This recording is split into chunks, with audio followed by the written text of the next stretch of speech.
Developing right now on Morning News Now, strikes and setbacks in the Middle East. Iran's armed forces releasing this video said to show a new round of attacks on U.S. military sites after a flare-up of exchanges over the weekend, just days after an agreement to end the fighting.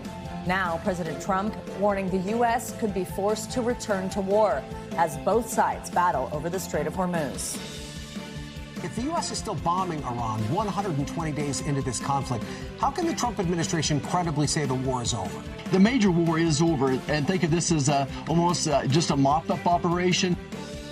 We'll bring you the latest on the escalation and what we're learning about the efforts to finalize a long-term peace deal. Also this morning, legislation in limbo. New developments on a bipartisan housing bill President Trump decided not to sign last week. Plus, the president announcing his pick for the next director of ICE. Meanwhile, at the Supreme Court, several major decisions set before the term ends this week. We will take you to Washington. Plus, we're tracking fire danger and flooding fears across the U.S. as extreme heat grips the West Coast and severe storms ravage parts of the Southeast. And it's going to be a hot 4th of July for much of the country. We will have your fireworks forecast. And football fever, the World Cup now in the knockout rounds after a thrilling and historic final weekend of group play. So what is it looking like for Argentina and Lionel Messi? And how far can Team USA take it? We will have all the excitement ahead.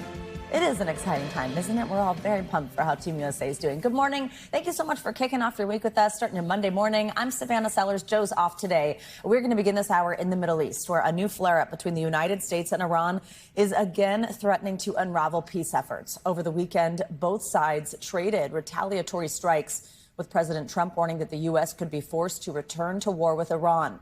On Saturday, CENTCOM released this footage we're showing you of purported strikes on Iran in retaliation for what it says was an Iranian drone attack on a tanker in the Strait of Hormuz. The Iranian military later released this footage of a missile and drone attack targeting U.S. military sites in Kuwait and Bahrain, they say. NBC News has not been able to verify any of the claims. But this morning, multiple news outlets are reporting that both sides have agreed to pause fighting and resume peace talks. NBC News Washington correspondent Alice Barr joins us now with the latest. Alice, good morning. Good morning, Savannah. And NBC News has new reporting now this morning from a source with knowledge of the peace talks that the two sides are still set to meet in Qatar in the coming days, though Iran has not yet confirmed that.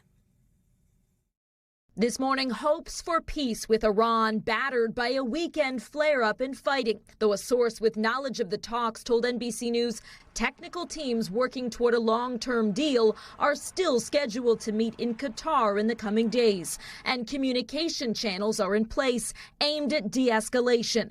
Multiple news outlets are reporting the two sides have agreed to pause the strikes, among them the Wall Street Journal, citing officials from the U.S. and other countries involved in negotiations. Iran has not confirmed an agreement. Vice President Vance on Friday downplayed the disruption, saying a ceasefire. It's always going to be a little messy when you're dealing with the Iranians. But if we make the final deal, then great. If we don't make the final deal, their nuclear program is still destroyed. They're still much weaker as a country. The two sides have been in detailed talks over the future of Iran's nuclear program following the signed Memorandum of Understanding initial agreement, though on Saturday, President Trump warned the U.S. could be forced to militarily complete the job, accusing Iran of violating the ceasefire after an attack on a ship in the Strait of Hormuz late last week. U.S. forces then fired on Iranian military targets, with Iran striking back against U.S. Gulf allies Bahrain and Kuwait. On Capitol Hill, Republicans largely backing the administration's approach. This is almost just a mop-up operation. We have to press them. If they strike us, we have to strike them back by 10. As some voice concerns. So there's a lot of work to be done, and I just fundamentally do not trust the Iranians. With the path to lasting peace uncertain. Picture Israel has continued its strikes in southern Lebanon. The Israeli military says it destroyed what it called an underground Hezbollah terror complex with hundreds of weapons in tunnels. Hezbollah called the strikes a flagrant violation of the ceasefire agreement with Lebanon. Savannah. So, Alice, what it really seems like you just laid out there is that President Trump sort of alternating between threatening Iran, but then also praising the negotiations, saying they're moving forward. How does that factor into this overall picture, this push for peace? Yeah, that has been the story back and forth, and Iran has more than once stepped back, including during the first big round of peace talks Vice President Vance led a week ago when Iran accused President Trump of breaking this interim agreement just by his threats. Though the president has frequently said the talks are going well, he believes Iran really wants to make a deal and is going to be forced into that. A White House spokesperson said President Trump is a master deal maker, and she said that his predecessors had regularly outlined their playbook, their red lines to the press, and she said by extension to our adversaries, and that President Trump was maintaining strategic ambiguity and flexibility in his approach. All right, Alice, thank you so much for kicking us off this hour. Well, over the weekend, President Trump nominated former Oklahoma State Trooper Lance Schroyer, who's a close ally of Homeland Security Secretary Markwayne Mullin, to become the director of ICE. Plus, Republicans are saying President Trump could sign that newly passed bipartisan housing bill into law this week. We've got a lot to get to out of Washington. For more, let's bring in NBC News senior national political reporter Sahil Kapoor. Sahil, good morning. So let's start there. It's called the 21st Century Road to Housing Act. So President Trump refused to sign it last week. Yesterday, we did hear House Speaker Mike Johnson say the president will sign the bill this week. Walk us through what's happening here, since it's this popular bill, passed with bipartisan support and a veto-proof margin. So what's the latest?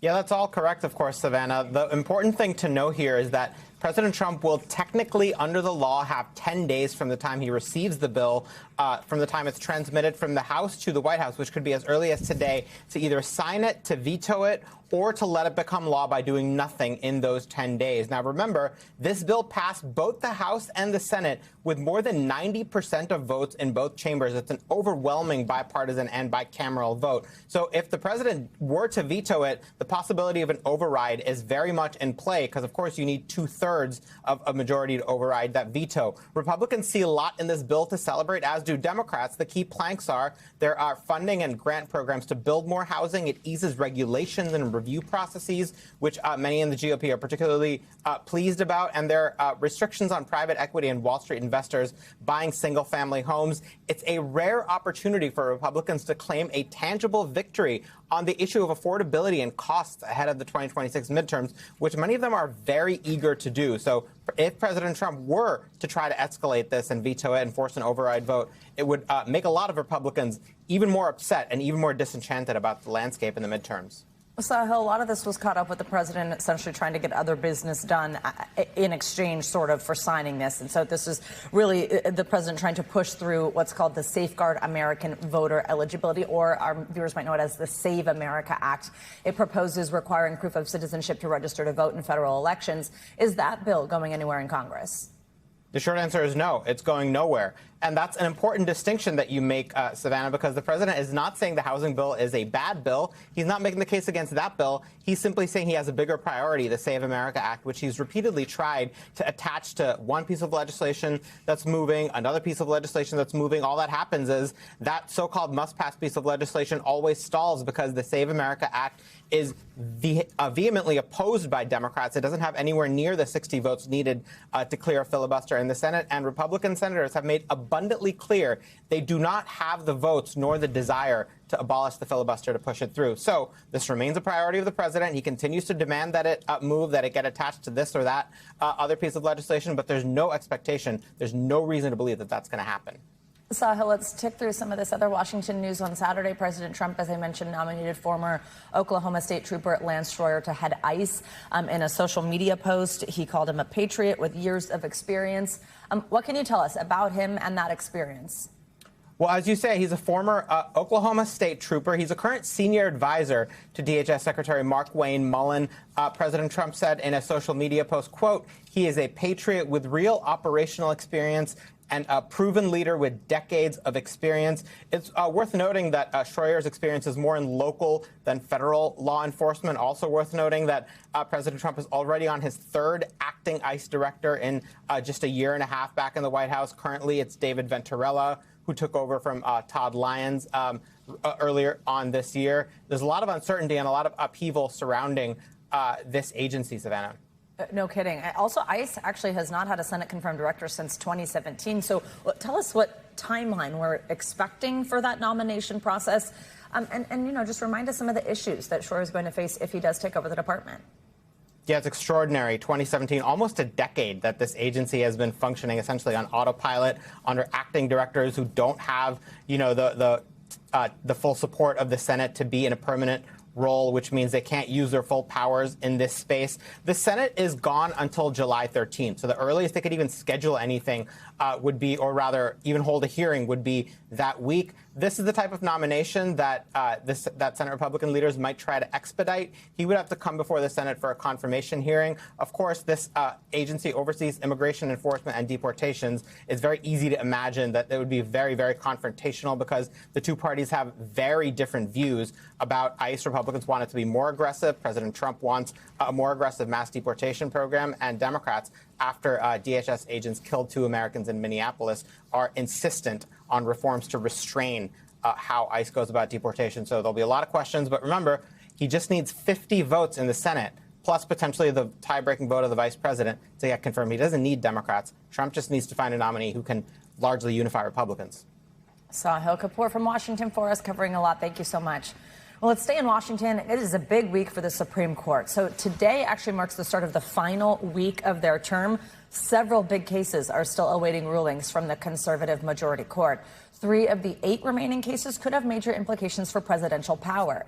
Let's bring in our good friend, NBC News legal analyst Danny Ceballos, to break down some of these cases, talk about what's left here. Danny, good morning. Great to have you.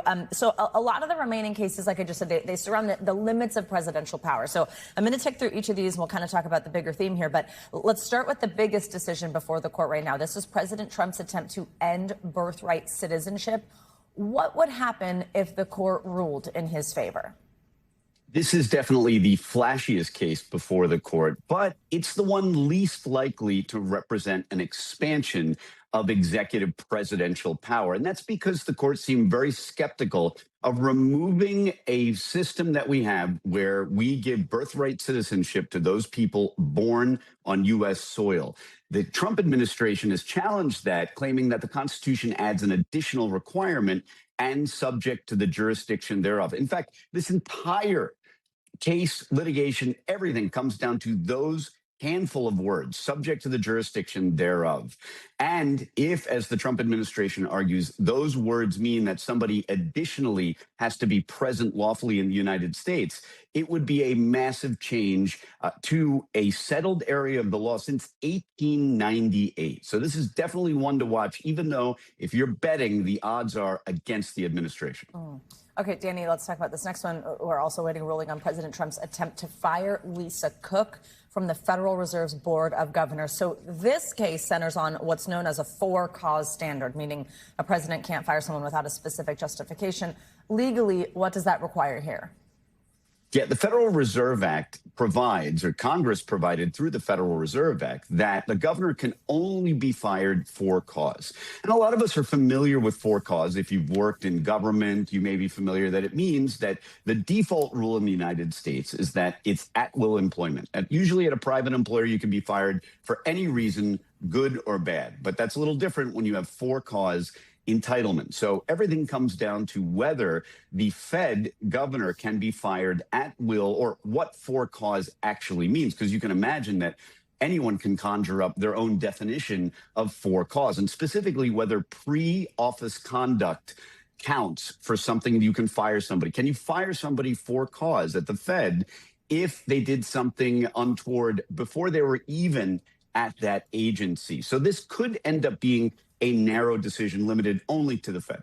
The court's also weighing, Danny, whether heads of what have long been independent federal agencies like the FTC are shielded from being fired by the president. How could the court's ruling impact Trump's executive reach on that one? This case could overrule another very old case called Humphrey's Executor. And really what I'm watching for is whether the court will carve out just a limitation on executive power around the Fed, because the Fed is a little different than some of these other agencies because of the power that the executive should or could have over the economy. But the bigger question is, if the court grants this executive power to fire someone really for cause and expands the presidential power to determine what for cause is, will that also be expanded to these other agencies? That would represent an even more dramatic expansion of executive power by this court. So, Danny, to put a button on the overarching theme of these three cases of presidential power, during oral arguments, the tea leaves that we can sort of read here, how skeptical was this court, was this conservative court? How skeptical have they been of the Trump administration's arguments? Well, these are two dramatically different areas of presidential power. On the one hand, you think about birthright citizenship. Well, that's something that people have considered so settled. I'm sure you've talked to folks, too, who think that's really up for debate. I think that's been the law for hundreds of years now, literally. So that would be a very big surprise. And I think at oral argument, the conservative justices and all justices were very skeptical of this unilateral expansion of federal power. On the other hand, something like defining what is for cause termination at the level of terminating a Fed governor or some of these other heads of agencies, that's a squishier question. And it's something that the court might be more inclined to give to the president. But I wouldn't be surprised if on the one hand they said, oh, no, birthright citizenship survives. The president can't affect that. And then on the other hand, possibly carved out a dramatic expansion of presidential power when it comes to terminating people by giving the president and the executive branch alone the power to determine what is for cause when someone's fired. Danny, switching gears here, another one awaiting a ruling on challenges to laws that ban transgender girls and women from participating in female athletics. What happens if the conservative majority court supports these bans? There was this case last year called Skermetti that kind of gave us some inkling of where the court might be going. But then again, Skermetti was a less direct discrimination based on transgender status. So in this case, this is a much more direct discrimination, at least according to the challengers, because instead of medical status, this is directly based on if you're transgender, you can or cannot play or be included in this team. So even though the court sort of skirted around this issue last year, they could go in a different direction this time around. But yes, given that this is a conservative court, I wouldn't be surprised if the court sides in favor of being able to discriminate against transgender persons joining or being part of a particular athletic team. All right, Danny Savello is covering a lot for us. We appreciate it, Danny. Thank you so much. Well, a dangerous and prolonged heat wave is developing over much of the country, which could impact millions over this weekend's 4th of July holiday. It comes after a weekend of torrential rain triggered deadly flooding in Kentucky, prompting more than 60 rescues and evacuations. NBC News correspondent Shaquille Brewster is in Chicago and joins us with the latest. Shaq, good morning. Let's start with the scorching heat that is just roasting much of the country. What are some of the biggest areas of concern, and what are officials doing to help people stay cool? Well, this is one of the biggest areas of concern right here in Chicago, but this is a system that stretches from the Midwest all the way to the East Coast. Savannah, I just checked right now, and it feels like already, we're at 6 a.m., it feels like 84 degrees here in Chicago, and we are just at the beginning of that.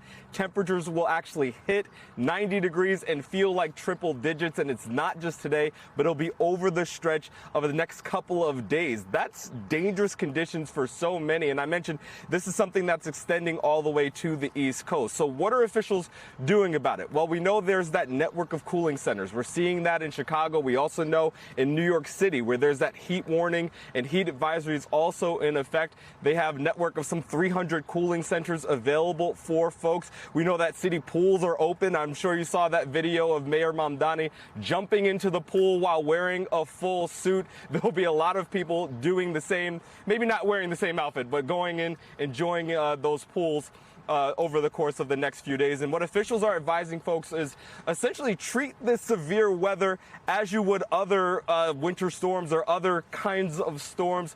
Prepare ahead of time, check on your neighbors, stay hydrated. Remember, you want to drink that water before you are thirsty. Take the severe weather as seriously as you would other severe weather events. Oh, all right. And Shaq, you better heed that advice and get inside after you're done chatting with us. Thanks for being out in the heat. Okay, let's now, the other weather event that I mentioned that just over this weekend, this powerful storm brought deadly flooding to Kentucky. How are the cleanup efforts going there? Yeah. Yeah, those cleanup efforts are well underway. I mean, we're talking about a lot of rain that dumped down onto that state Saturday night, more than 8 inches in some areas. Just look at what that has led to, that flash flooding. We also know, and as you mentioned, those are some deadly conditions. We know in one county, for example, there were 2 people who were killed essentially in their basement. Officials saying they drowned because of those conditions. In Madison County, there were some 60 water rescues that officials had to deal with, and there were also some precautionary evacuations by one of the dams there. There was some erosion that they saw because of the water and the quickness that rain and that water flooded in. So that is a cleanup that people are going to have to deal with today. You have the governor of Kentucky putting that state of emergency in effect, activating and mobilizing the National Guard. There's going to be several days of cleanup required for those images that you're seeing on your screen right now. All right, we are thinking about those people in Kentucky. Shaq, I do also another weather event here. Let's talk about deadly fires burning in the Rockies. What can you tell us about the 3 firefighters who were killed in Colorado over the weekend? Yeah, this was from a fire that we're seeing along the Colorado and Utah border. According to the Wildfire Service, we know that 3 firefighters were killed, 2 others were injured in essentially what they're calling a burnover incident. Essentially, the conditions are so unpredictable with that dry humidity, the heavy winds, that it's leading to those dangerous conditions for firefighters as well as for so many people. We know that's another area where evacuations are underway. This is a massive wildfire. We know the largest wildfire is some 92,000 acres. For a little comparison of that size, that's about 6 times the size of Manhattan, and that fire is 0% contained according to officials. So there's a lot of work that needs to be done in helping to contain this fire, and unfortunately it doesn't look like those conditions are improving. Savannah? All right, Shaq Brewster for us again. Go get cool. Thank you so much. For more on what to expect from the heat this week, let's get a look at our morning news now weather. We have meteorologist Violetta Yaz with us this morning. Hi there. Good morning. Hey, Savannah. Good morning. We are looking at fairly intense conditions here in the next couple of days. What's happening is we have this big dome of high pressure that's really going to set the stage for the heat that's coming through the next couple of days. So this is going to dominate across the southeastern U.S. And what happens in these situations is we have that sinking air under the dome that traps this very hot air at the surface, allowing for the relentless heat to develop and, in our case here, spread through the next couple of days. 139 million people at risk for prolonged heat, as a lot of these are going to be in effect at least through Thursday. Heat indices potentially up to 114, and you can see those alerts stretch from the upper Midwest through parts of Minnesota all the way down through parts of Florida. Eventually, that is going to start to expand east, but it's not just about the temperatures. We also have this influx of moisture that's going to be coming in from the Gulf of Mexico, allowing for the high temperatures to combine with very high humidity. So dangerously hot as early as today in some spots, with those heat indices up to 108, even all the way up in Minneapolis, down through Mobile, 107, triple digits here in Jacksonville, Houston, and Oklahoma City as well. Meanwhile, later this week, we'll see that heat spread into the eastern United States. So again, we can expect triple digit air temperatures, plus the humidity making it feel worse. So even in places like New York and D.C., we'll see these very, very high readings, making it dangerous to be outdoors for prolonged periods of time. You want to make sure you're taking this seriously. Meanwhile, in terms of the storm threat, that has shifted east since yesterday. So we do have the potential for some isolated damaging storms here across the upper Midwest, the Dakotas, and parts of Minnesota. Meanwhile, looking ahead, of course, a big week for travel ahead of the holiday. We have spotty storms in the forecast as we head into Friday. Again, luckily no major storms on the horizon as a lot of people hit the roads and the airports. And then looking ahead to the 4th of July, we'll have a couple of isolated spots as well, some scattered storms in the plains and the Midwest, maybe up across the Northeast as well. I think a better chance for some potential delays here across the Southeast from Florida, extending out across the Gulf Coast, Savannah. All right, Violetta, a lot going on. Thank you so much. We'll check in with you in an hour. Much more to come here on Morning News Now. Later this hour, artificial intelligence posing a real challenge for college grads. A look at how the technology is making the job hunt even more difficult and what you can do to get ahead. Up first, though, after the break, devastation in Venezuela nearly 1 week after a pair of powerful and deadly earthquakes. We will get an update next. Stay with us.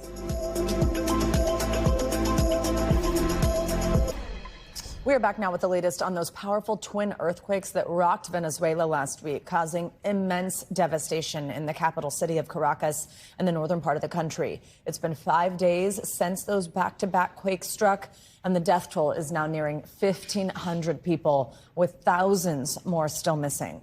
Rescue teams, aided by international crews, are frantically racing against the clock to pull survivors from the rubble. Experts say survival chances drop after the first 72 hours of a natural disaster. But miraculously, people are still being found alive, including this father and son. They were found yesterday after being buried under the debris for 4 days. Journalist Ana Vanessa Herrero joins us now from Caracas with more on all of this. Ana, thank you again for being with us this week. We mentioned rescue teams are still managing to find survivors, but we have just passed that critical 72-hour mark. How optimistic are authorities at this point of finding more people alive? Well, let me tell you, just moments ago, another aftershock, a strong one, was felt right here. Wow. And it made all the first responders, paramedics, firefighters, and rescue teams run immediately, as well as the international media that's here covering. So even with that and the rest, because we're in a very complicated area surrounded by buildings that are fractured, some of them, and they're heavily, their structure are destroyed. Still, the rescue teams are there, and they tell me that they are going to try their best to get into this building that you see behind me, what used to be an apartment building, to try to rescue possibly some survivors. But yes, as you say, the hopes are not high on finding more people here, but there is hope in La Guaira, where miraculous stories come up every single day. For those that have been found alive days later, I just mentioned that father and son. What condition are they in? What kind of support do they need? Well, they need all the support they can get. But let me tell you, I went to La Guaira and one of this, let's say, refugee camp, because there's no other way to describe it. But it is extremely unorganized. People there are surviving with whatever charity they can get. There is no structure. There are no tents. Some of them sleeping on the floor with little to no clothes on. And they're in need of medical attention. Paramedics are there and doctors are there on the ground, but they cannot mobilize everywhere. It is a devastation that goes beyond imaginable. And the amount of effort that doctors are putting in right now, it's incredible, but it's not enough. And people are starting to feel that. Yeah, how are people doing? Just like, what's the mood been like as the scale of this disaster really comes into focus? Well, people fear that because it is taking so long to recover not only survivors, of course, but also those who are deceased underneath the buildings that fell, that they might get sick. There is not enough medicine. There are not enough doctors treating them. But beyond that, they are just in need of support, mental support, and even a hug. I mean, I've been walking around different areas, and people are just trying to get hugged, between families. They're desperate, trying to look for their missing and their loved ones. And there are others who survived who are desperate, trying to communicate with their families abroad. Let's not forget that Venezuela has a massive amount of people who fled the country years ago. And most of these families are apart. They are not in contact right now. So people right now, without connections, without phone, without anywhere to contact them, are pleading to international media or to the media, the local media, to try to help them find this family members who may be in other places. There's been a strong international response to this disaster, with many countries pledging aid and other assistance. What is it that Venezuela needs to meet current and the challenges that are to come in the future? Well, the challenges right now are evident, and I think the international community and the rescue teams, the special forces that are here from other countries, immediately recognize what the challenges are.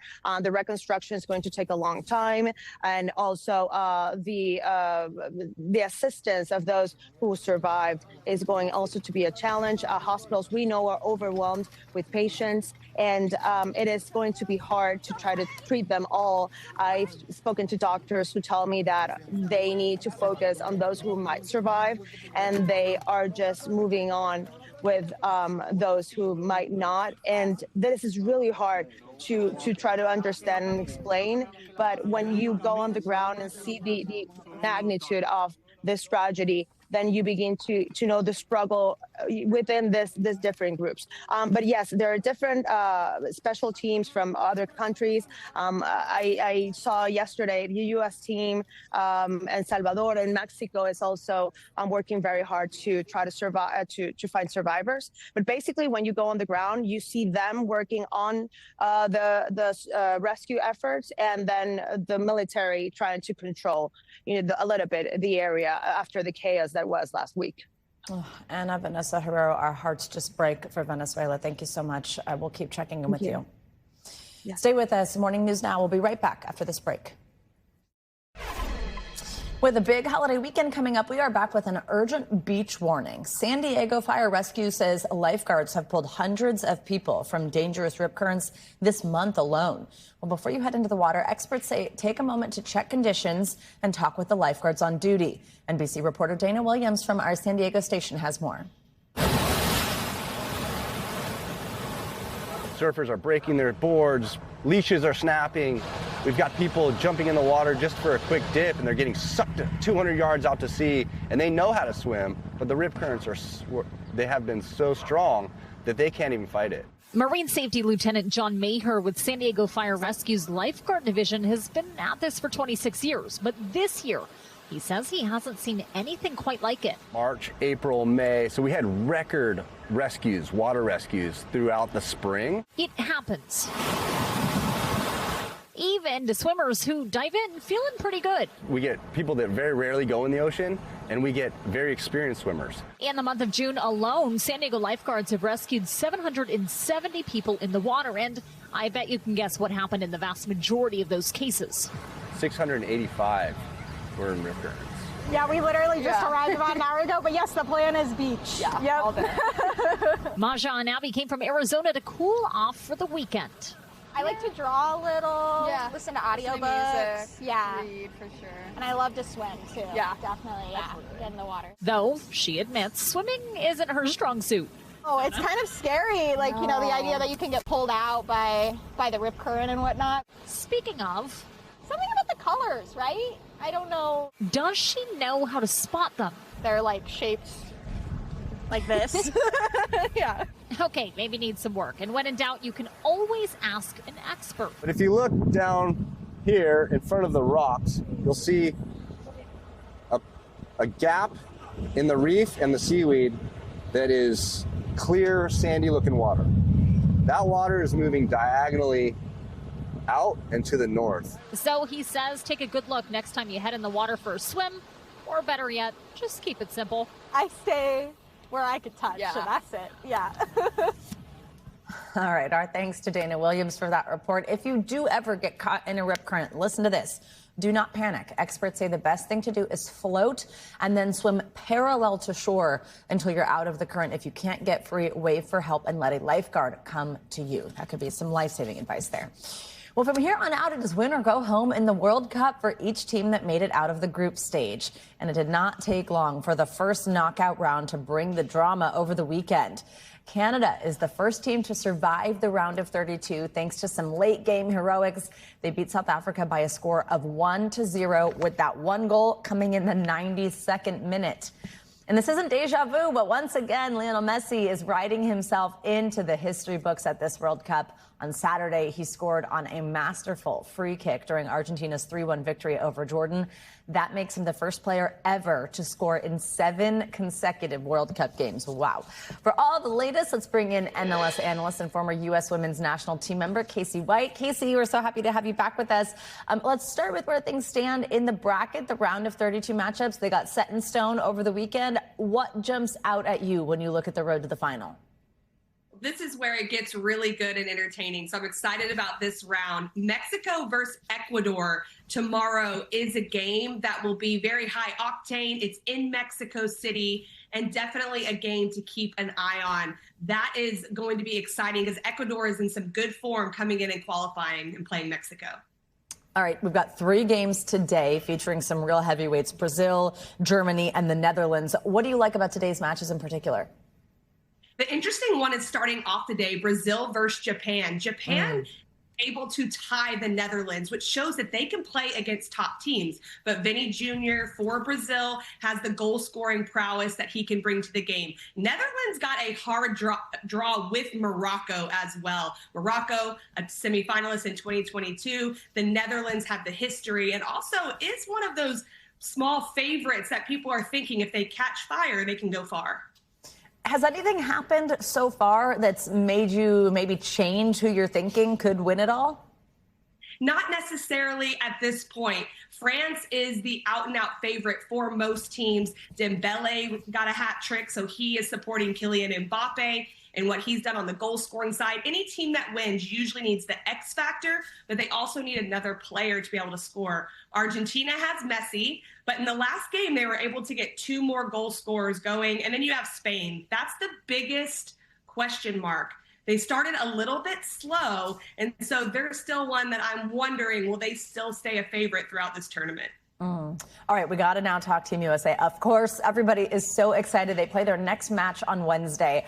Walk us through, though. Who are they playing? If you're Team USA right now, what's the biggest reason for confidence heading into the round of 32? What are you concerned about for the team? The United States plays Bosnia. One of the concerns or things they have to be aware of is the fact that Bosnia played in a playoff game that mattered against Italy to even get into the World Cup. So they are tested. Then they came through their group. So they understand how to sit back and just make it hard on their opposition. The United States should be excited, though. 8 goals in 3 games. 5 different goal scorers, and Christian Pulisic hasn't even played that much yet and hasn't scored a goal. Him being reinserted back into the lineup gives absolute new life to this group. He distracts so much. And what I love about what they've done is they've scored in the first 11 minutes in all 3 games. So everyone watching should expect a very quick start from this team. Do you think they're worried about that late loss the other day? I know it was a game that did not have an impact on their future within the tournament, but, you know, is that sort of an ego-bruising problem for them at all? I think worry is a strong word, but I do think it'll be in the back of their mind in a good way. Humility is not a bad thing. Moments to understand that anything can happen in this beautiful game that we like to watch. So they'll keep that in mind, but I think they'll channel it in the right way to stay hungry. Casey, thanks for joining us. I'm sure we'll be chatting again soon. We appreciate your time. Thank you so much. Coming up on Morning News Now, college grads facing a real threat from artificial intelligence. Do you ever worry it's going to take jobs? Oh, it looks like it. You think so? In some situations, it definitely looks like it. When we return, a look at how AI is changing the job market. And are you ready for it? That's right, Swifties, our girl Taylor Swift and Travis Kelce could be just days away from the next era of their love story. How prediction markets are cashing in on the excitement. Next, we'll be right back.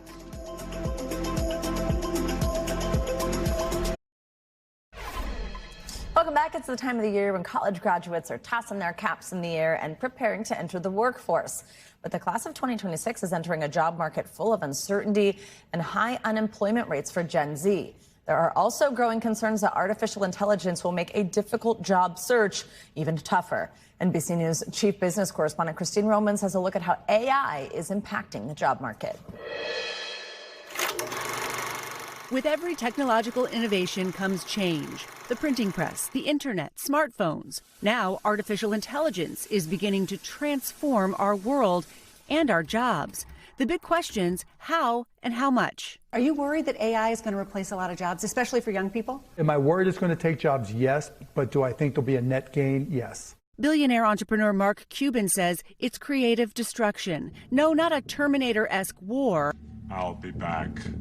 But a battle in our workplaces as companies and employees figure out just how to incorporate artificial intelligence and what jobs might go extinct. A recent Quinnipiac University poll found that while Americans are using AI more, 7 in 10 believe it will cut jobs, with Gen Z the most pessimistic. It's something high school student Tristan Hamilton thinks about. Do you ever worry it's going to take jobs? Oh, it looks like it. You think so? In some situations, it definitely looks like it. I think a lot of people believe that it's more efficient than having a human do something in some cases. Goldman Sachs estimates that 300 million jobs globally could be exposed to AI automation. But it also finds that AI could help create jobs, too, especially in the build-out of power and data center infrastructure.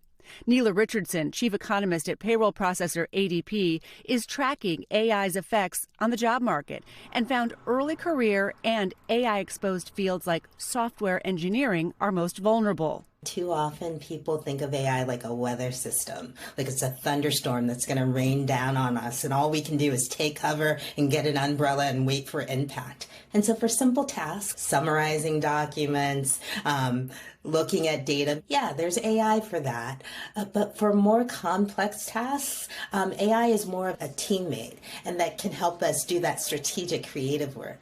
The answer, she says, is helping early career workers skip a level to learn the tasks that AI can't just replace. AI promises to augment how we work, not just automate it. And this is what makes it special, by building platforms to do more things, to scale human potential, to do things that humans couldn't do, and to create value. The trick is how to move everybody along. Raise Us is a brand new collaboration between states, educators, and major companies like Amazon, Anthropic, and Bank of America. It's setting out to help workers survive the AI upheaval. Bank of America's CEO Brian Moynihan says companies need to keep hiring. Our job, corporations' job, is to hire people, pay them well, train them well, get them ready for this brave new thing called AI, et cetera, and make sure that they're successful. So I think we as corporate leaders have to take that burden on. He says it's companies' responsibility to help workers adapt. Our job as employers is apply AI, but do it in a way that you're making sure that you're reskilling your people, retraining your people, and using them first to absorb the capacity demands you have. And many young people already getting ready for a workplace with AI. That's such a big discussion now amongst people in my generation. Like, what are we going to do? Because AI is taking over. Oh my gosh, you have to be prepared. So I think it's just learning how to work alongside it. It's important to learn how to harness AI so you can ride the wave rather than having it crash over you. To do that, Mark Cuban says use AI to learn anything you're curious about. And Neela Richardson, the ADP economist, says people skills will matter more than ever.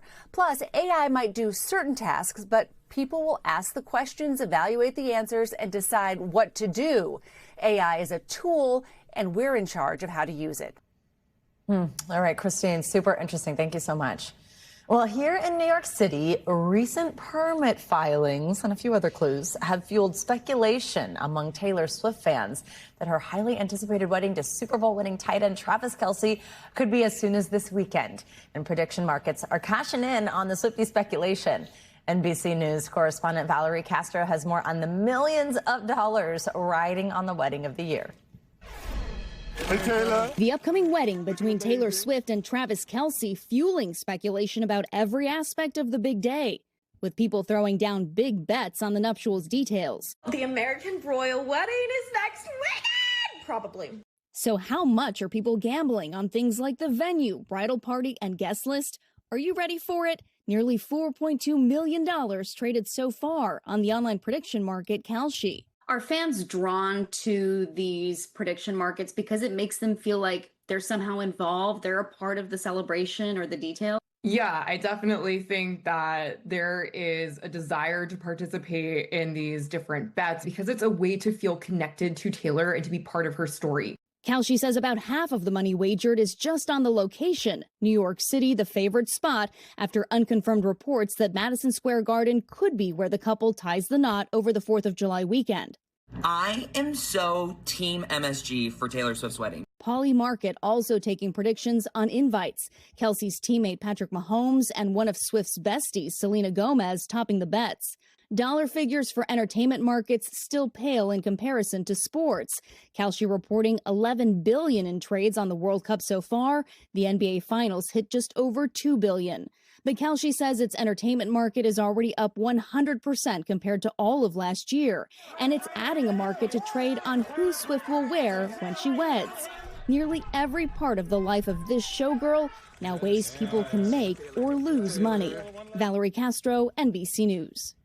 Ooh, baby, I can't wait to see what's going to happen there. All right, coming up, her art became an inspiration for millions of Americans. Now, trailblazing ballerina Misty Copeland is looking back at her storied career.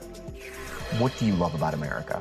The ability to be whoever you want to be, to become more than your circumstances. Her conversation with our Tom Yamas about how she's hoping to give back to the next generation of dancers. This is Morning News Now.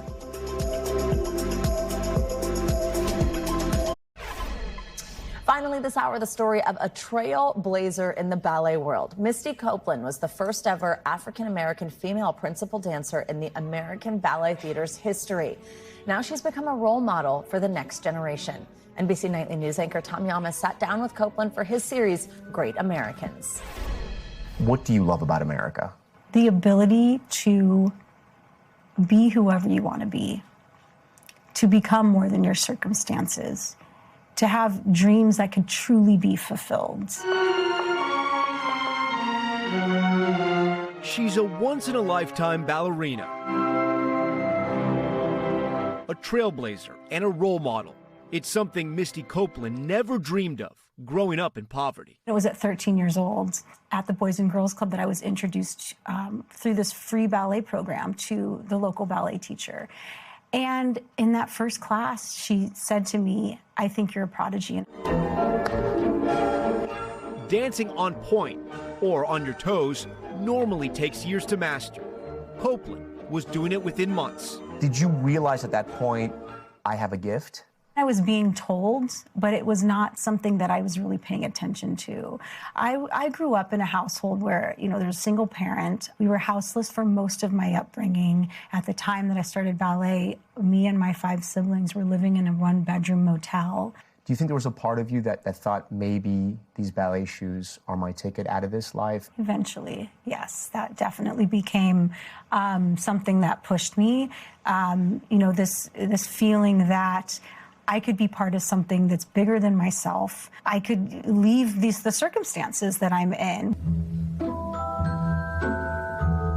Copeland's rapid rise at the world-renowned American Ballet Theater wasn't easy. Partly because there was nobody who looked like her. I'm in a company of over 90 dancers, and I'm the only Black woman. She says she was told she didn't have the typical ballerina body. When I became a professional, there was a shift in the conversation. And I'm like, how did I go from being a prodigy to no longer having the ideal body? What I've kind of deciphered in the language is like, this is an acceptable way of saying you don't belong in this art form. You don't have the right skin color. But her performances quickly redefined who ballet was for in America. What was like the first big accomplishment that you're like, oh wow, I'm on my way?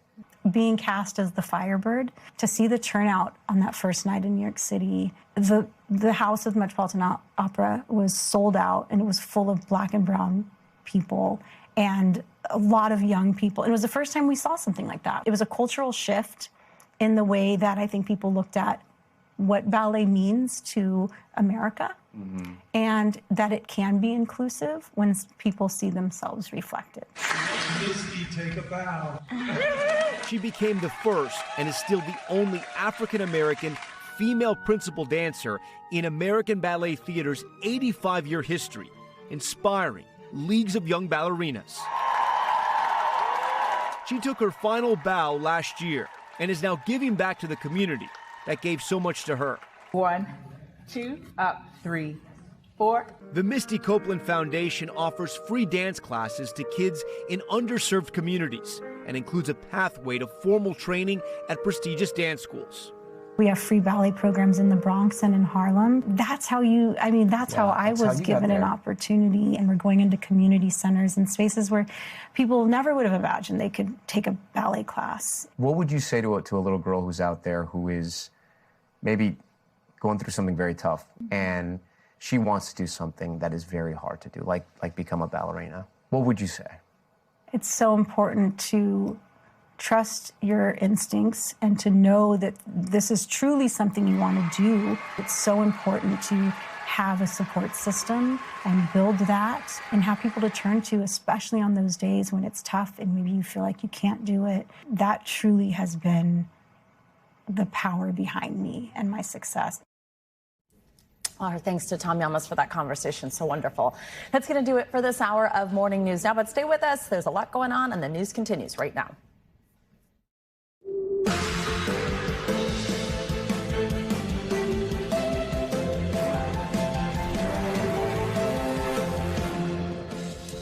Good morning and welcome to the work week. Thanks for starting your Monday with us. I'm Savannah Sellers. Joe is off right now on Morning News Now. Summer scorcher. Millions of Americans are under heat alerts this morning with record temperatures expected to bake the country ahead of the holiday weekend. While on the West Coast, 3 firefighters killed while battling wildfires that have left a trail of destruction in Colorado and Utah. We'll have the latest on the extreme weather and the furious flames that are forcing local residents to evacuate. Also this morning, the Middle East on edge again after the United States and Iran traded a new round of strikes over the weekend. How the latest flare-up is threatening to unravel the already fragile peace effort.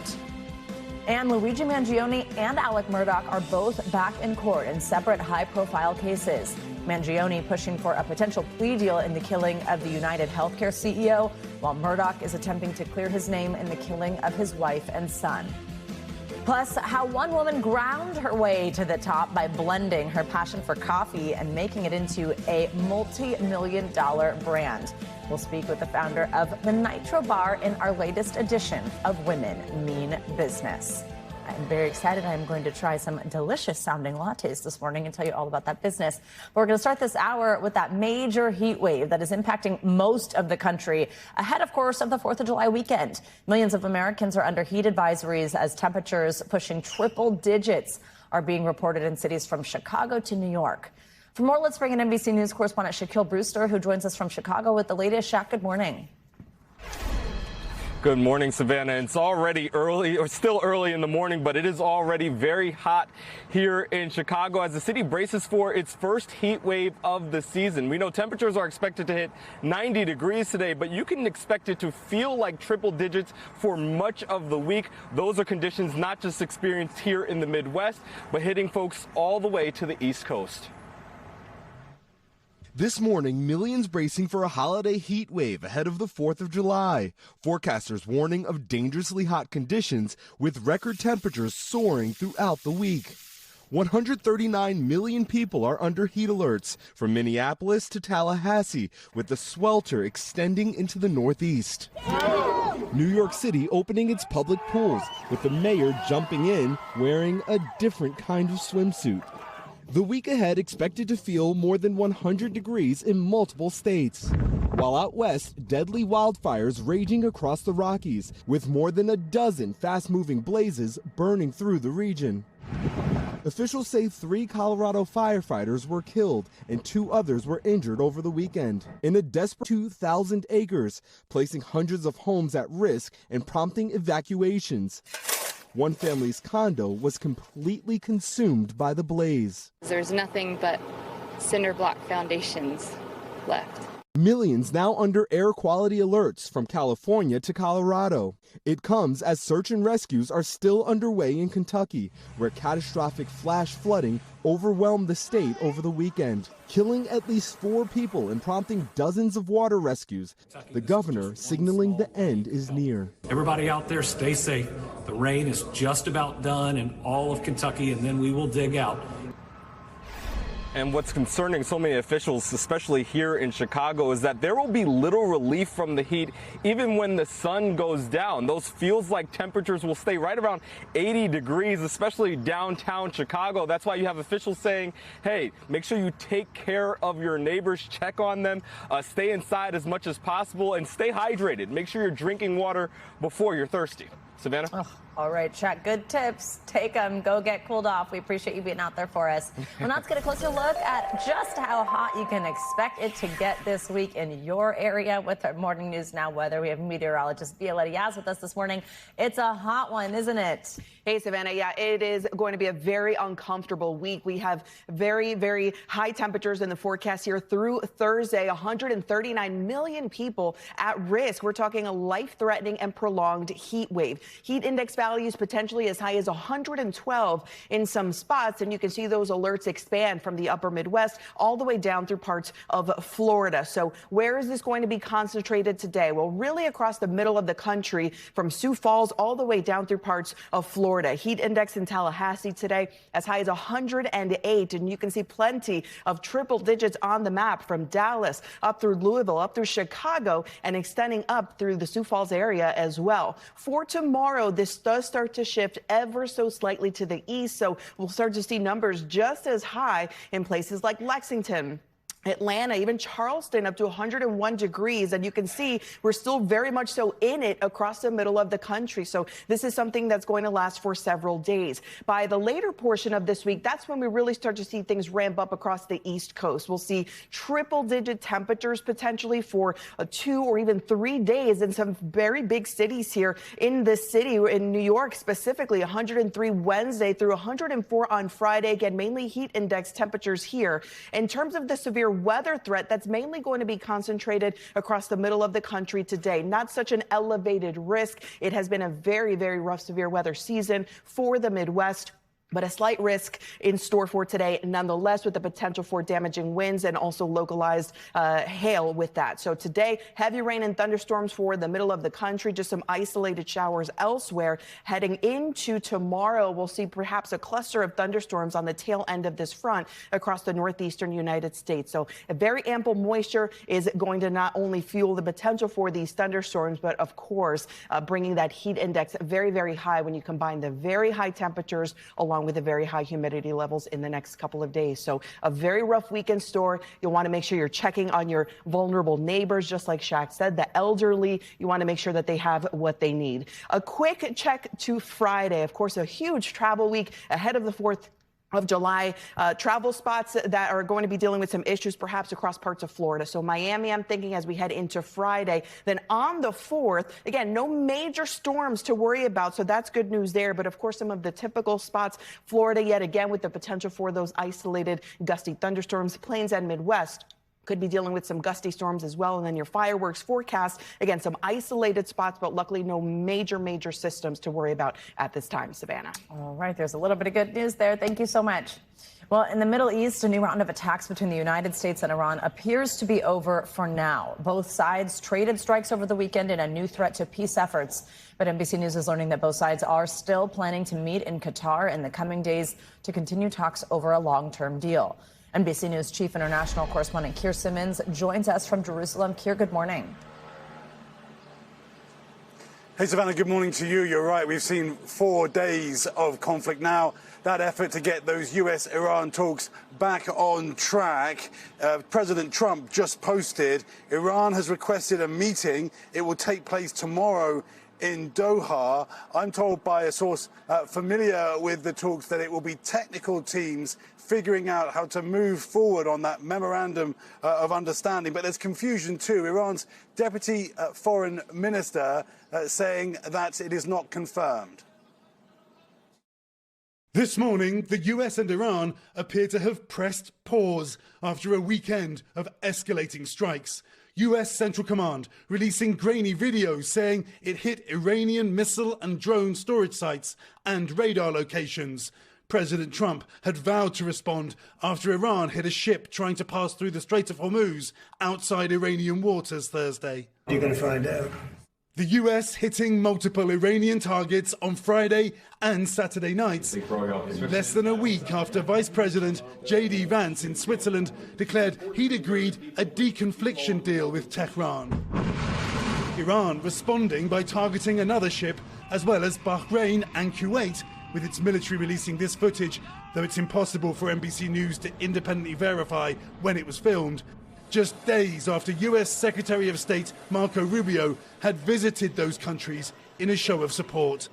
President Trump writing in part, "There may come a point when we will be forced to militarily complete the job we very successfully started," adding, "Iran will no longer exist." And if the Iranian regime thinks for a second that President Trump is going to stand by, while Iran continues to attack international shipping without a response, or our bases without a response, they're sadly mistaken.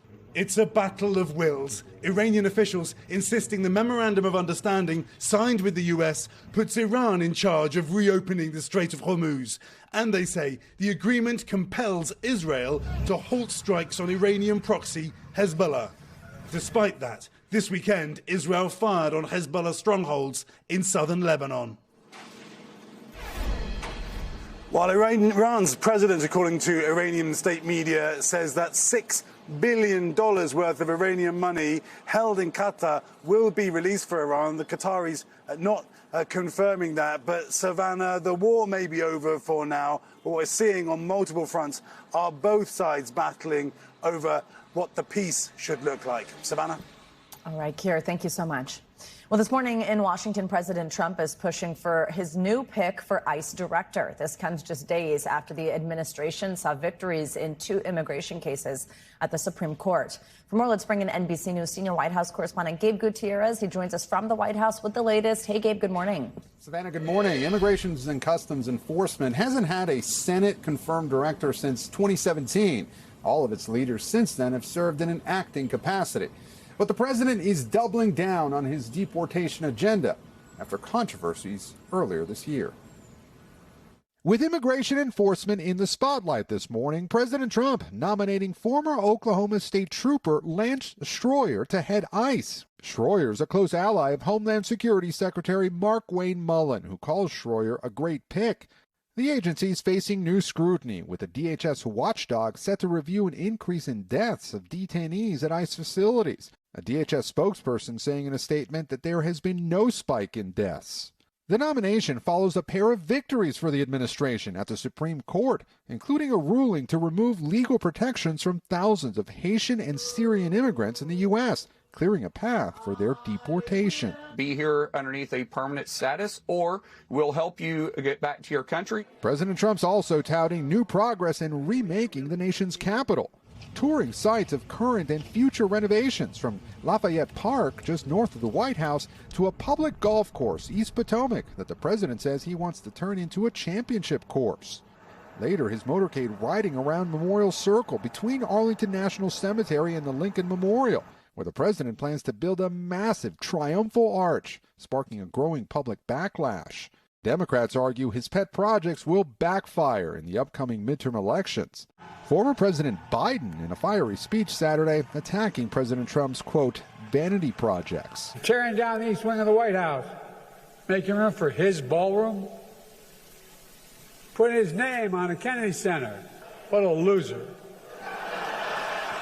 Meanwhile, President Trump says the reflecting pool outside the Lincoln Memorial will be drained again shortly after the country's 250th anniversary celebrations to repair damage that he blames on vandals. He says 6 people have been arrested, but no court documents have been made public. Savannah. All right, Gabe, thank you very much. Well, accused CEO killer Luigi Mangione is back in federal court this morning for a pre-trial hearing as his defense team reportedly pursues a possible plea deal. He's accused of fatally shooting United Healthcare CEO Brian Thompson outside a Midtown New York City hotel back in December 2024. NBC News senior national correspondent Stephanie Goss joins us now from outside federal court in Lower Manhattan. Steph, good morning. So could there be a plea deal discussion today?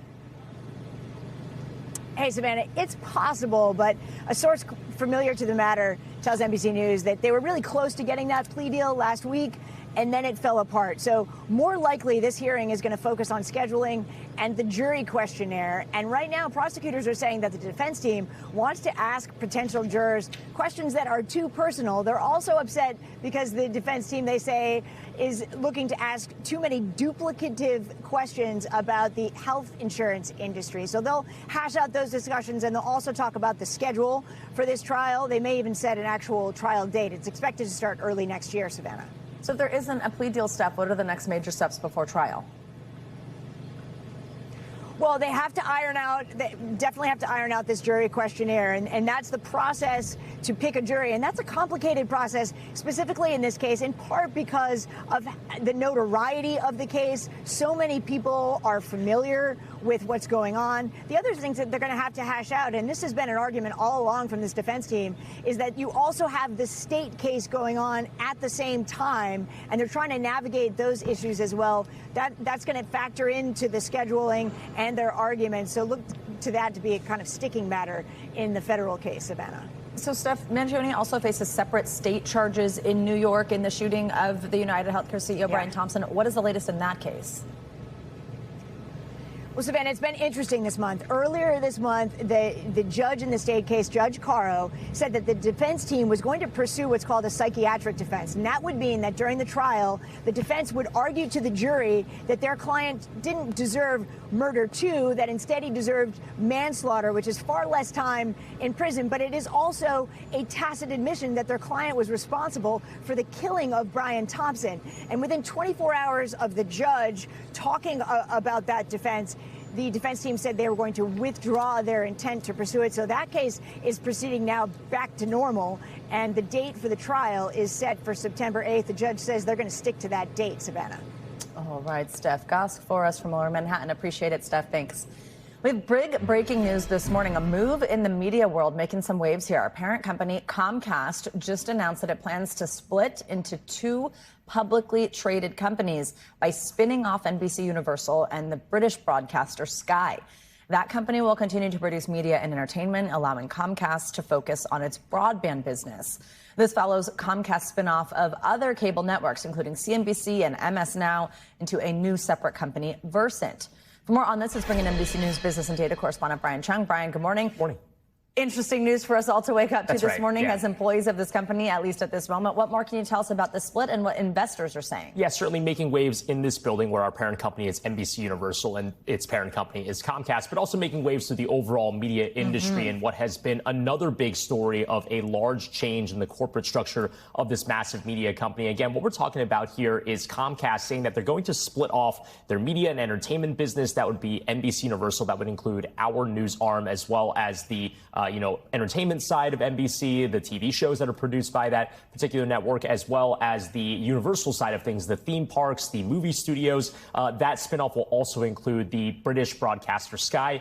As you mentioned, Comcast, on the other hand, is going to maintain its broadband wireless entertainment platforms. Obviously, people who have purchased Xfinity know and are familiar with that side of the business. But this transaction, the company says, will take about a year, so it's not something that's going to happen immediately. And I think importantly, the company Comcast will continue to have a roughly 20%, it's less than 20% stake in NBC Universal after that spinoff is done. There's also some leadership changes. Mike Cavanaugh, currently the co-CEO of Comcast, is going to become the CEO of the new NBC Universal business. But Savannah, this is just an extension of what has been a big change, a big game of musical chairs, if you will, in the media industry. We have the Warner Brothers Discovery tie-up with Paramount and Skydance also teaming up. Netflix at one point was involved in some of those merger talks. And so, of course, there's a lot going on here. You imagine this is going to perhaps set up NBC Universal for maybe even acquisition down the line. That's something I know analysts are thinking about. But again, this is a merger that's not, or rather, this is a spinoff that's not going to happen immediately. The company's saying it's going to take roughly a year or so. Yeah, I was just actually going to ask you about the potential then for NBC Universal to be purchased by somebody else. A lot of times when you see a spinoff happening, when something is consolidated into the smaller company, that is potentially the intention down the road. Is that what we think here? Yeah, and again, I think with regards to the Comcast corporate history, we have to remember that it wasn't long ago that they did another spinoff as well. Versant, as you mentioned, that is the current company that has brands like CNBC as well as MS Now. They were spun off.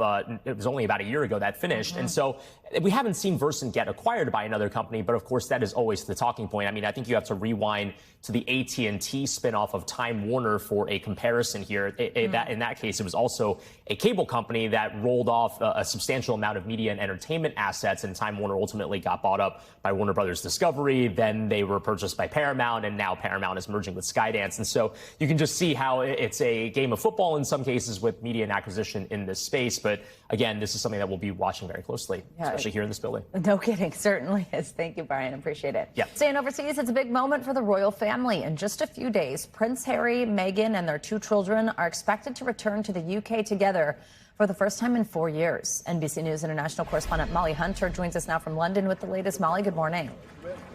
Savannah, good morning to you. It is a big deal. As you say, it's only the second time in the last 4 years. It is only the second time since they left the UK officially in 2020 that they are bringing the children back. They've both been back a couple of times. Harry has been back a number of times solo. But the big question on everyone's mind, will there be a family reunion or even a reconciliation? We are just going to have to wait and see. Take a look. This morning, new details about Prince Harry and Meghan Markle's upcoming trip back home. Next week, a source close to the couple tells NBC News Harry and Meghan are planning to visit the UK with their 2 children, 7-year-old Prince Archie and 5-year-old Princess Lilibet. There are no public events on the calendar for the whole family, but Harry and Meghan said to make a few appearances, including marking the 1-year countdown to the 2027 Invictus Games, an event close to Harry's heart, as well as other charity engagements. A Buckingham Palace aide also tells NBC News that while the family was offered royal accommodation, that invitation has not been officially accepted. The fact that the King invited Harry and Meghan to stay in a royal residence speaks volumes about his willingness to reconcile. If they don't accept this, I think that this will really put a question mark over how likely it is for any reconciliation to take place. Harry and Meghan left the UK 6 years ago, officially stepping back from their senior working royal duties, starting a new chapter in Montecito, California. In 2022, they made their first and only trip back to the UK as a family of 4, attending the late Queen Elizabeth's Platinum Jubilee celebrations. Later that year, Harry and Meghan returned to attend the Queen's funeral. And since then, Harry has only ventured across the pond solo, attending King Charles's coronation back in 2023, sharing a private tea with the King at Clarence House last September.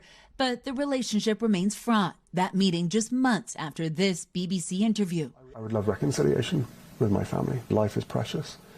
I don't know how much longer my father has. There's been no word on if or when the Sussexes may reunite with the rest of the family during their visit, but Harry's sister-in-law, the Princess of Wales, is busier than ever, sharing this photo, a rare outing with eldest son Prince George to honor Armed Forces Day. The 12-year-old just a few inches away from towering over his mom. Kate also posting this triumphant photo after summiting the highest peak in Scotland, announcing she completed the National 3 Peaks Challenge, climbing all 3 of the UK's highest mountains in just 24 hours. I'm so grateful to be here, to be strong enough to walk these hills. A remarkable athletic feat, celebrating life after cancer. Savannah, so awesome to see Kate recovered, so fit. I just want to be clear, the 3 nations, the 3 peaks, is absolutely no walk in the park. This is serious hiking. It also raises money for an organization, specifically a cancer organization that Kate supports. Savannah? Just incredible to see her out there and doing it to raise awareness. Molly, before I let you go, if we could just go back to Harry and Meghan quickly. Security in the UK, it's been a major issue for the couple and really kind of a point of contention between them and the royal family. Do we have any sense of what protection they might get during their upcoming visit? Yeah, the short answer, Savannah, is we don't know. As you say, this is definitely front of mind for Harry and Meghan, certainly something that Harry has been very, very vocal about over the last couple of years. We did reach out to a government official in the last couple of days who said he couldn't comment on the specifics of the security arrangement. We've gone back to the Sussex camp to ask. They couldn't comment. But this will be one of the factors that really Harry and Meghan will be making their decisions, kind of where they stay, what they do, where they bring their kids based on. Savannah? All right. Molly Hunter for us. Thank you so much. Well, coming up, back in court, Alec Murdaugh will return to a courtroom today for the first time since his double murder conviction was overturned. We'll take a look at what to expect in today's hearing before he goes on trial once again for killing his wife and son. Stay with us. That's next.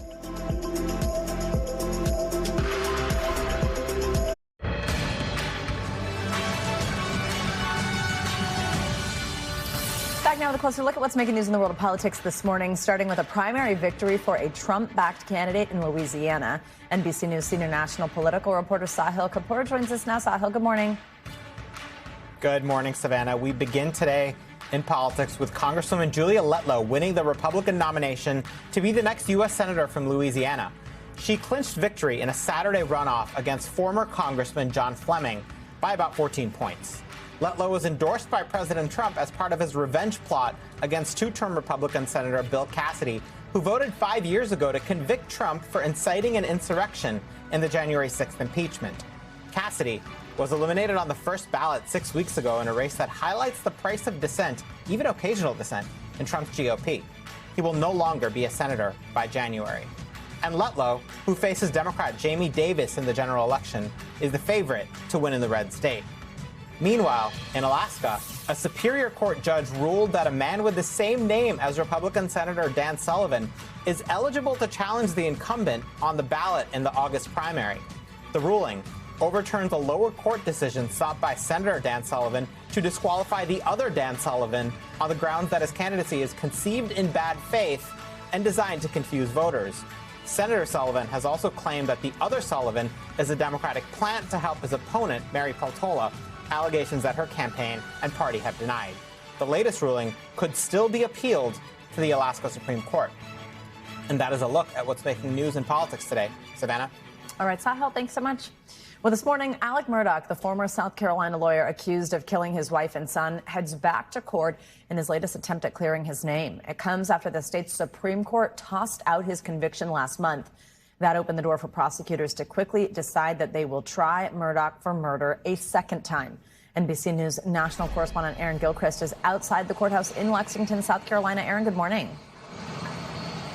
Hey, Savannah, good morning. The High Court here overturned that double murder conviction of Alex Murdaugh's because they said there was jury interference, really adding to this drama that's played out here, a legal drama that's played out and gained national attention. Today's hearing really is about the lawyers here discussing process with the judge, although we could learn when a new trial may start, as we're also getting a glimpse of what the defense strategy may look like. How you feeling, Alex? This morning, Alec Murdaugh expected back in a South Carolina courtroom for the first time in more than 2 years. As the once prominent and powerful attorney accused of killing his wife Maggie and youngest son Paul could get a date for his retrial. Guilty. It comes after his double murder conviction was overturned last month, when South Carolina's Supreme Court ruled Murdaugh's right to a fair trial was violated, citing jury interference by then court clerk Becky Hill, who the High Court said placed her fingers on the scales of justice by telling jurors deliberations shouldn't take long and suggesting they watch Murdaugh's body language when he testified. I didn't shoot my wife or my son anytime, ever.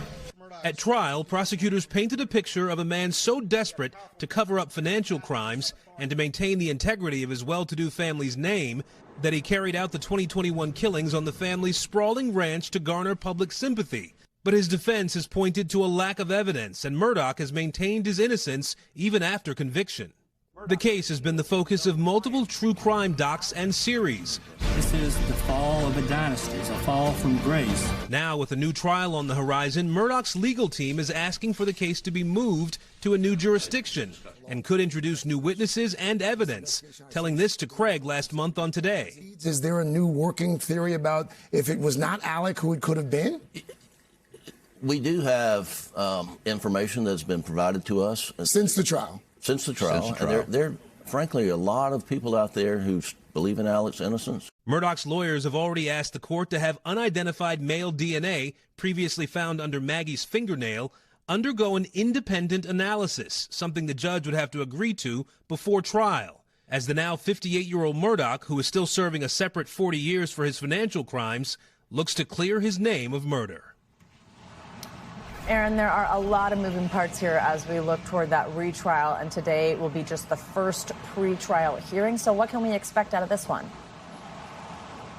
But we don't expect the judge to make any decisions on those motions, for example, for a change of venue or for that DNA analysis the defense is asking for. You can really think of today as a chance for the prosecutors and the defense team to try to nail down a timetable for that new trial to happen. We know that the prosecutor has said they would like to see a trial by the end of this year. The defense attorneys have said they think it's more likely that a retrial would start this time next year. Savannah?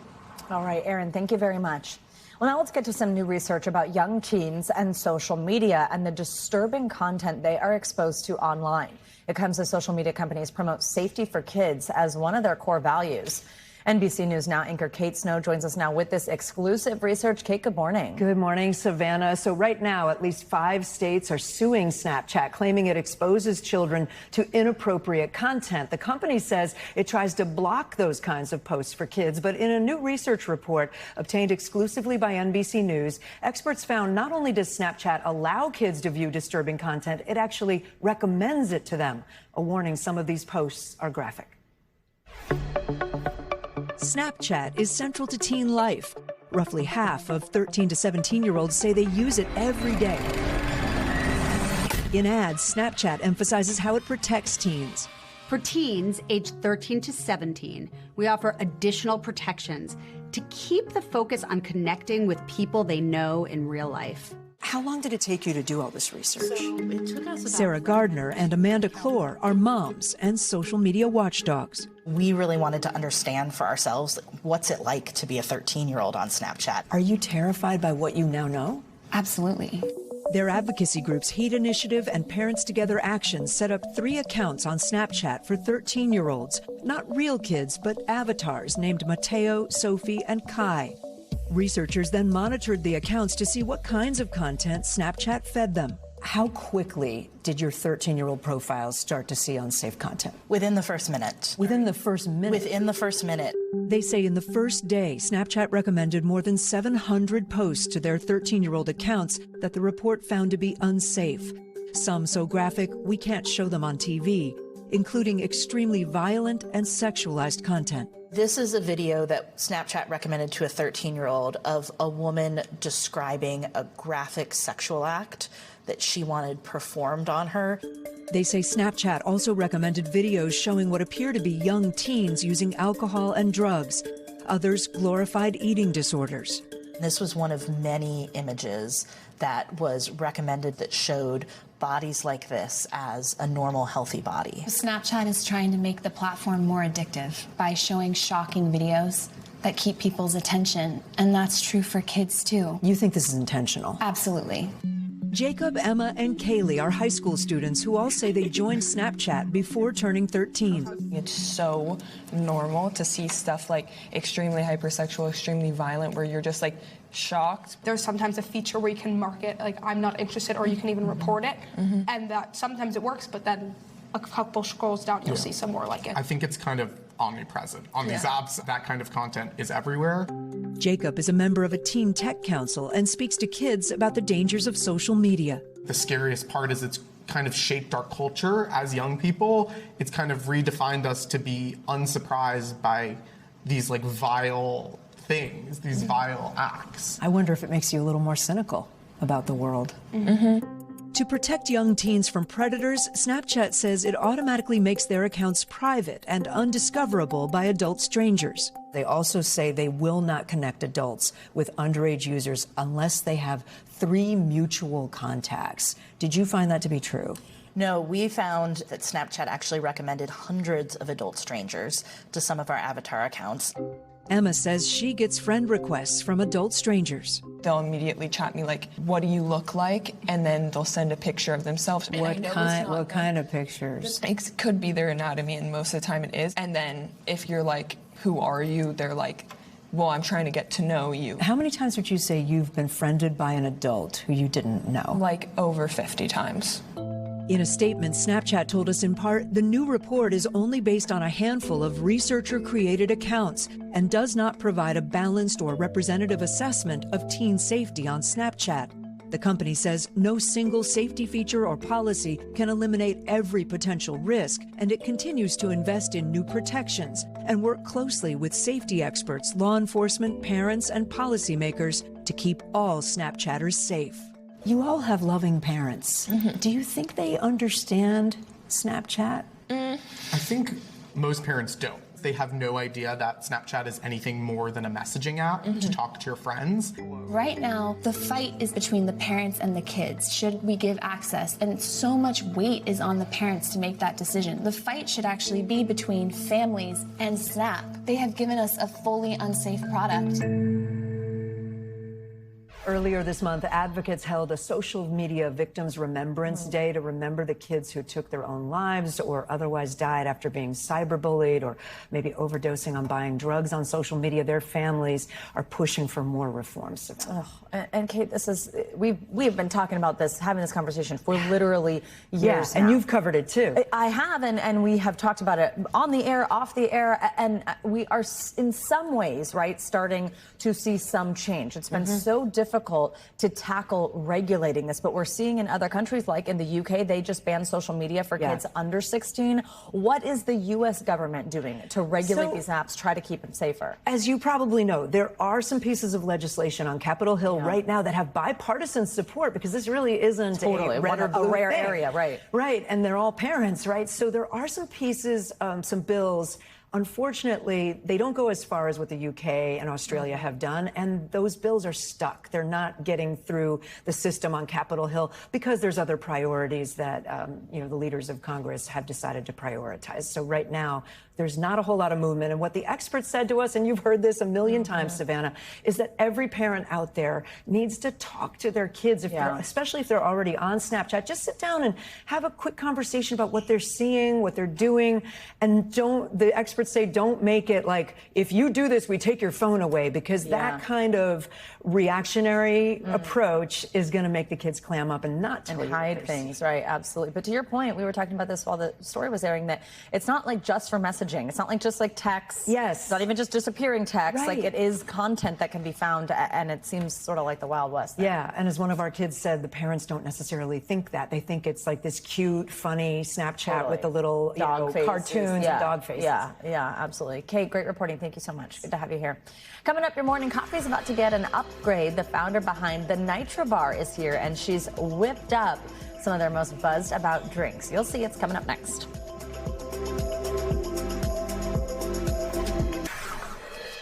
We are back now with our ongoing series, Women Mean Business, and today's guest turned a lifelong love of coffee into a multi-million-dollar brand. Audrey Finocchiaro is the founder of the Nitro Bar, which went viral on social media for its fun house-made brews. We are going to talk with Audrey, and we are going to try a few of those viral drinks, but first, here's some of her story. With its unique flavors, signature whips, and creative ingredients, the Nitro Bar has brewed up more than 73 million likes on TikTok and nearly tripled its revenue. The mastermind behind these signature brews is Nitro Bar founder Audrey Finocchiaro. Audrey started her first business at just 6 years old, a lemonade stand. Then in 2016, she and her partner Sam tried the grown-up version, maxing out her credit card to set up a coffee cart. At first, the cart only brought in $100 a day, but after setting up at Brown University, Audrey started selling out. After that, she never looked back. Now, the Nitro Bar has 3 locations across the Northeast and counting, welcoming nearly 2,000 customers every day. We are road tripping from Greenville, South Carolina, all the way to Providence, Rhode Island to go to the Nitro Bar. And they've gone viral for their creative menu with unique latte flavors like chocolate malt, caramelized banana, and black raspberry chip, making all of their ingredients in-house. Welcome to our production space. She says passion and community are the foundation of the brand, and of course, the viral videos. Audrey Finocchiaro is a woman who means business. Okay, perfect. And I'm so excited to have the coffee queen herself here in studio with me. Audrey, good morning. Hi, Savannah. Thank you so much for having me. Oh my gosh. Excited. This is, do you understand the dream that this is? I've been up since the crack of dawn, and you're bringing me all these delicious coffees I can't wait to try. Before we try, take us back to the beginning, because as we heard a little bit there, what I just think is so neat is your commitment to the dream to the point of a maxed out credit card. Like, you did what you had to do to try to get this off the ground. Take me back to that time. Yeah, totally. So it was right after graduation, which is, for most people, I feel like a terrible time where you're trying to figure all of your things out. And I had just gotten laid off from a job, and my now husband and I were like, why not max out this $1,500 credit card and see if we can build a coffee cart? So that's what we did. Oh my gosh. And it took 10 years, but here we are today. Okay, we're going to talk about the now husband who's business partner in just a second, but I can't wait any longer to try. So take us on a guided tour here of what we've got. Okay, so right over here we have our whipped raspberry latte, and in the middle we have our caramelized banana latte, and on the left we have my favorite, which is our flash brew with whole milk. Okay. Yes. What should I try first? I feel like the caramelized banana. Okay. That one is that's the crowd. this middle, right? Yes. Here, you can try this. Okay. Too. All right. So caramelized banana It's gonna latte. be a mess. Explain that. Like, what does that mean is in here? So we actually macerate banana peels overnight in sugar. That's what gives it that really like authentic banana taste. That is delicious. It's gonna be a mess, just like the videos. Oh my God. No, it's Good, right? full, it tastes like a banana. A banana, right? The full banana. That is absolutely delicious. Okay. Ooh, wow. I feel like this is going to be tough to beat. I know, Okay. right? Okay, and then this is our whipped raspberry, which is our most popular of our summer menu. Okay. And what's in this one? This has our black raspberry syrup that we make in-house, and then it's like Wright's fully Whole pink. Milk, which is a local dairy farm from Rhode Island, and then we make this whipped topping, which we will be Wow. releasing in our cookbook, which I'm so excited about. Oh my gosh. Oh, that is so good. What is that? So this is our whip, which is like a mascarpone and cream cheese mixture with black raspberry and then chocolate chips. Oh my goodness. Our girls in our pastry department actually like whip this by hand in huge mixers. So it's a whole process. Okay, I'm going to finish both of those and then I'm going to be shaking for the rest of the day. Okay, and then I quickly got to try this. So Last but not least, yeah, this is your fave. Yes, this is our flash brew with just local whole milk. Oh, great. Oh, baby. Yes. That is like, that is some fuel for your day.